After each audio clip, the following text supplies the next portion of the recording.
There have been 45 Godzilla movies.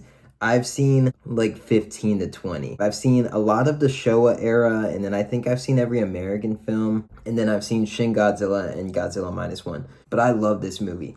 It has such a good lead character story, which is shocking to say in a Godzilla movie, but it does. And those scenes where he thinks that he is dead and he's like, what if I really did die on Odo Island and all this shit is a dream? Those scenes are so good. I love that scene where he comes home and he's telling Noriko that he got a new job and he's super hyped and he's gonna get a ton of money, and she's like, fuck yes, this is awesome.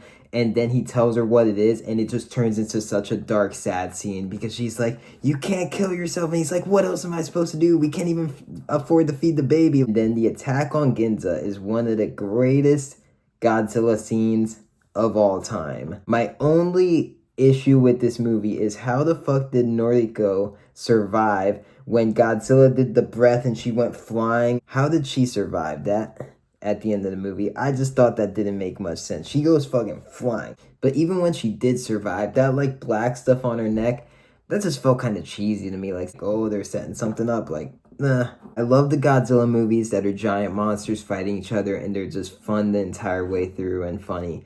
But this one, it's fun, it's funny, it's scary, it's dark, it's depressing. This is my favorite Godzilla movie of all time, and it's probably one of my favorite movies, at least like my top 20 or 30 movies, honestly, of all time as well. If I were to give it a grade, I'd give it like a 9